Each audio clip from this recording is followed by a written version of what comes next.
ನಾಳೆ ಕಲ್ಯಾಣ ಕರ್ನಾಟಕ ಉತ್ಸವ ದಿನ ಪ್ಲಸ್ ಕ್ಯಾಬಿನೆಟ್ ಮೀಟಿಂಗ್ ಬೇರೆ ಇದೆ ಸರ್. ಈ ಭಾಗ ನಿರೀಕ್ಷೆ ಬಹಳ ಇದೆ.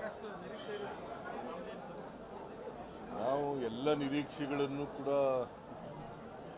ಫುಲ್ಫಿಲ್ ಮಾಡೋಕ್ಕಾಗಲ್ಲ. ಆದರೆ ಕೆಲವು ಇಂಪಾರ್ಟೆಂಟು ವಿಚಾರಗಳಿಗೆ ಪರಿಹಾರ ಕೊಡಲಿಕ್ಕೆ ಪ್ರಯತ್ನವನ್ನು ಮಾಡ್ತೀವಿ.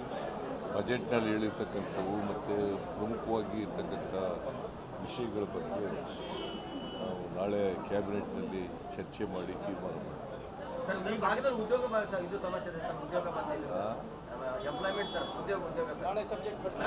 ಅದು ಸಬ್ಜೆಕ್ಟ್ ಬರ್ತಾ ಇದೆ ಉದ್ಯೋಗದ ಬಗ್ಗೆ.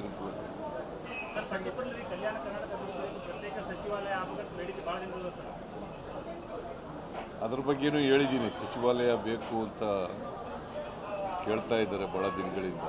ಅದನ್ನು ಕೂಡ ಮಾಡಲಿಕ್ಕೆ ಪ್ರಯತ್ನ.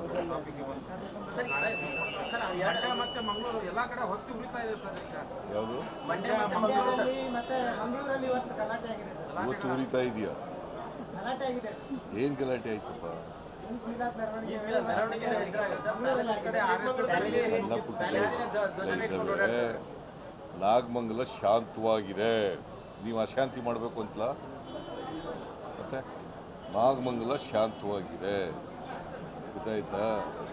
ನಾವು ಅಲ್ಲಿ USP ಸಸ್ಪೆಂಡ್ ಮಾಡಿದ್ದೀವಿ, ಇನ್ಸ್ಪೆಕ್ಟರ್ ಸಸ್ಪೆಂಡ್ ಮಾಡಿದ್ದೀವಿ, ಪೊಲೀಸ್ ಫೈಲೂರ್ ಇದೆ ಅಂತೇಳಿ ನಮ್ಗೆ ಗೊತ್ತಾದ ತಕ್ಷಣ ಮೇಲ್ನೋಟಕ್ಕೆ ಅದನ್ನು ಅವ್ರ ಮೇಲೆ ಕ್ರಮ ತಗೊಂಡಿದ್ದೀವಿ. ಮತ್ತು ಅಲ್ಲಿ ಏನು ನಷ್ಟ ಆಗಿದೆ, ಅಂಗಡಿಗಳು ಬೆಂಕಿ ಬಿದ್ದು ಏನು ನಷ್ಟ ಆಗಿದೆ, ಮೋಟರ್ ಬೈಕ್ ಅವಕ್ಕೆಲ್ಲ ಪರಿಹಾರ ಕೊಡ್ತಕ್ಕಂಥ ಕೆಲಸವನ್ನು ಮಾಡ್ತೀವಿ.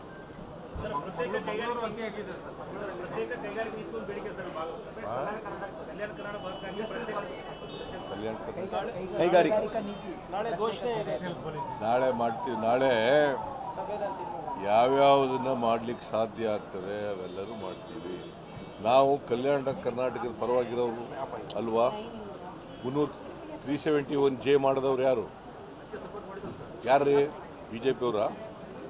ಹಾಂ, JDSನವರ?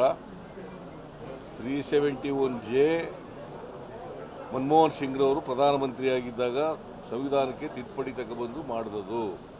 ಅದಕ್ಕೆ ಪ್ರಯತ್ನ ಮಾಡಿದವರು ಮಾನ್ಯ ಖರ್ಗೆಯವರು ಮತ್ತು ಧರ್ಮಸಿಂಗ್ ಅವರು, ಗೊತ್ತಾಯ್ತಾ? 2013ರಲ್ಲಿ ನಮ್ಮ ಸರ್ಕಾರ ಇದ್ದಾಗ ಅದಕ್ಕೆ ಒಂದು ಕಮಿಟಿ ಮಾಡಿ ಅದನ್ನು ಜಾರಿ ಕೊಟ್ಟವರು ನಾವು, ಗೊತ್ತಾಯ್ತಾ? BJPಯವರು ಅಲ್ಲ. BJPಯವರು ವಾಜಪೇಯಿ ಪ್ರಧಾನಮಂತ್ರಿ ಆಗಿರುವಾಗ ಸಂವಿಧಾನಕ್ಕೆ ತಿದ್ದುಪಡಿ ಮಾಡೋಕ್ಕಾಗಲ್ಲ ಅಂತ ಉತ್ತರ ಕೊಟ್ಟಿದ್ದಾರೆ SM ಕೃಷ್ಣ ಅವ್ರಿಗೆ. ಗೊತ್ತಾ ನಿಮಗೆ ಅದು? ಹಾಂ, ನೀನು ತಲೆ ಕುಣಿಸ್ತೀಯಲ್ಲಪ್ಪ, ಗೊತ್ತಾ? ಏನಂತ ಬರೆದಿದ್ರು? ಯಾರು ಬರೆದಿದ್ರು? ಯಾರು ಬರೆದಿದ್ದದು? Mister Advani, home minister and deputy chief prime minister. Sir, ಈ ಎಲ್ಲ ಕಾರಣಕ್ಕಾಗಿನೇ ಜನ ನಿಮ್ಮನ್ನು ಜಾಸ್ತಿ ಸಪೋರ್ಟ್ ಮಾಡಿದ್ದಾರೆ ಸರ್ ಕಲ್ಯಾಣ ಕರ್ನಾಟಕದಲ್ಲಿ. ಹಾಗಾಗಿ ನಿರೀಕ್ಷೆನೂ ಜಾಸ್ತಿ ಇಟ್ಕೊಂಡಿದ್ದಾರೆ. ಜನರ ನಿರೀಕ್ಷೆ, ನಾವು ಬಡವರ ಪರವಾಗಿ ಕೆಲಸ ಮಾಡಲಿಕ್ಕೆ ತಯಾರಾಗಿದ್ದೀವಿ, ಗೊತ್ತಾಯ್ತಾ? ಅದಕ್ಕೋಸ್ಕರನೇ 5,000 ಕೋಟಿ ರೂಪಾಯಿನ ಈ ಸಾರಿ ಕೊಟ್ಟಿರೋದು. ಎಷ್ಟು ಕೊಟ್ಟಿದ್ದೀವಿ? 5,000 ಕೋಟಿ. ಹಿಂದೆ ಕೊಟ್ಟಿದ್ರಾ? ಹಾಂ,